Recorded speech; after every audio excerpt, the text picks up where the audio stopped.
महाभारत के सबसे दमदार किरदारों में से एक भीष्म।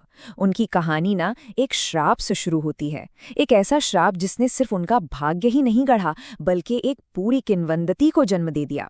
तो चलिए आज इसी दिव्य और कह सकते हैं दुखद कहानी की जड़ों तक चलते हैं।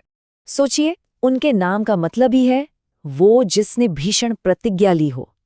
भीष्म ये सिर्फ एक नाम नहीं है, ये तो उनके पूरे जीवन का निचोड़ है। इसी एक शब्द में त्याग और एक जबरदस्त प्रतिज्ञा की पूरी कहानी छिपी है। और यही तो भीष्म के किरदार की सबसे बड़ी पहेली है।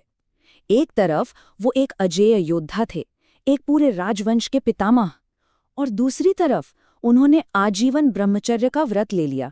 मतलब एक ऐसा इंसान जिसके पास सब कुछ हो सकता था, उसने खुद ही शक्ति और परिवार दोनों को ठुकरा दिया।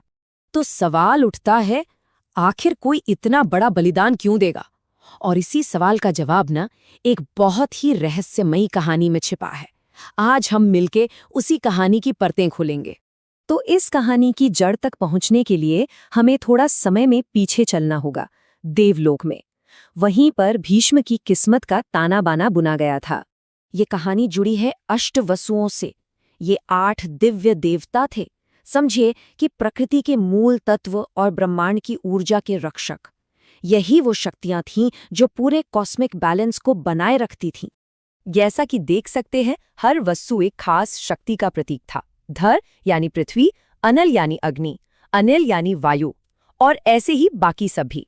ये सिर्फ देवता नहीं थे, इन्हें तो सृष्टि का मतलब क्रिएशन का आधार स्तंभ माना जाता था। अब कहानी में असली मोड़ तब आता है जब ये 8 देवता अपनी पत्नियों के साथ यूं ही पृथ्वी पर घूमने आते हैं, और वहां जंगल में उनकी नजर पड़ती है एक दिव्य गाय पर, कामधेनु। ये कोई आम गाय नहीं थी, ये महान ऋषि वशिष्ठ की पवित्र इच्छा पूरी करने वाली गाय थी। और बस वहीं से गड़बड़ शुरू हुई। आकाश के वसु प्रभास, उनकी पत्नी को वो गाय इतनी पसंद आ गई कि उन्होंने अपने पति को उसे चुराने के लिए मना लिया। बस एक इच्छा, और उसी ने प्रभास को इस पूरे अपराध का कह सकते सरगना बना दिया। अब जाहिर सी बात है, जब ऋषि वशिष्ठ को इस चोरी का पता चला तो उनका गुस्सा 7वें आसमान पर पहुंच गया। उन्होंने आव देखा न ताव 8 वसुओं को एक भयानक श्राप दे दिया कि तुम सब पृथ्वी पर इंसान बनकर जन्म लोगे। सोचिए, देवताओं के लिए इससे बड़ी सजा और क्या हो सकती थी? तो अब कहानी एक नए मोड़ पर आती है। श्राप तो मिल गया, अब श्रापित देवता अपनी इस सजा को कम करने का कोई रास्ता ढूंढने लगते हैं। इंसान बनकर एक लंबी जिंदगी जीने का ख्याल ही वसुओं के लिए डरावना था। वो ये सह नहीं सकते थे। तो उन्होंने घबराकर नदी देवी गंगा से मदद मांगी, उनसे प्रार्थना की कि वो उनकी मां बने और उन्हें इस शाप से जितनी जल्दी हो सके मुक्ति दिला दें। और उनकी योजना जितनी सीधी थी उतनी ही दिल दहलाने वाली भी। प्लान ये था कि गंगा एक महान राजा शांतनु से विवाह करेंगी, और फिर जैसे ही उनका कोई पुत्र जन्म लेगा वो उसे तुरंत नदी में डुबो देंगी, ताकि उस वसु की आत्मा को मुक्ति मिल जाए। लेकिन हाँ, इसमें एक शर्त थी। राजा का वंश तो आगे बढ़ना था, इसलिए एक बेटे को जिंदा रहना जरूरी था। और बस यहीं पर एक ऐसे वादे की नींव रखी गई जो आगे चलकर एक बड़ी त्रासदी की वजह बनने वाला था। राजा शांतनु ने गंगा को वचन दिया कि वो जो भी करेंगी राजा कभी सवाल नहीं करेंगे, और गंगा ने वसुओं को दिया अपना वचन निभाने की कसम खाई। तो चलिए अब कहानी के सबसे ड्रामेटिक मोड़ पर चलते हैं। वो पल जहां ये श्राप और ये वादा दोनों अपने अंजाम पर पहुंचने वाले थे। 1, 2, 3 ऐसे करते करते गंगा ने अपने 7 बेटों को जन्म दिया, और जन्म देते ही अपने वादे के मुताबिक उन्हें नदी में बहा दिया। 7 वसुओं की आत्मा तो मुक्त हो गई। लेकिन सोचिए, राजा शांतनु पर क्या बीत रही होगी? उनके लिए तो ये एक बहुत बड़ी त्रासदी थी। अब यहाँ सवाल ये उठता है कि कोई माँ भला ऐसा क्यों करेगी? कोई अपनी ही संतान के साथ ऐसा कैसे कर सकता है?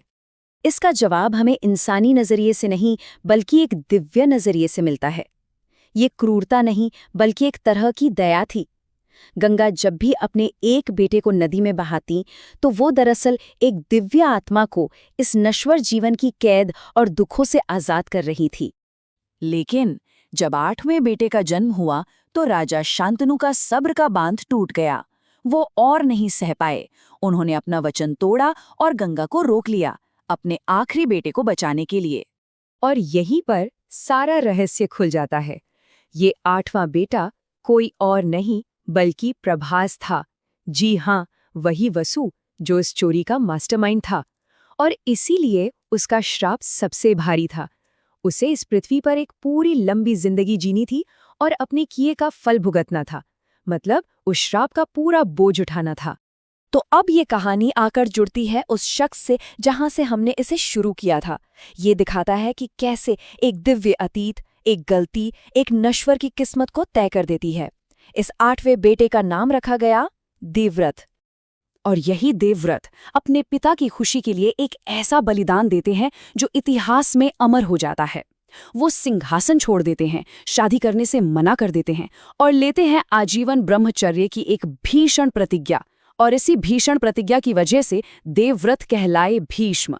उनके इस एक फैसले ने, इस एक त्याग ने कुरु वंश का पूरा इतिहास बदल के रख दिया और आगे चलकर महाभारत के युद्ध की जमीन तैयार की। एक दिलचस्प बात और है, वैदिक ज्योतिष में एक नक्षत्र है पुनर्वसु। इसका मतलब होता है वसुओं की वापसी। ये एक तरह से इस बात का प्रतीक है कि हर मुश्किल, हर अंधेरे के बाद रोशनी, उम्मीद और एक नई शुरुआत की वापसी होती है। तो भीष्म की कहानी भले ही दुखद लगे, पर वो भी इसी बड़े कॉस्मिक साइकिल का एक हिस्सा है। और ये कहानी हमें एक बहुत गहरे सवाल पर लाकर छोड़ देती है।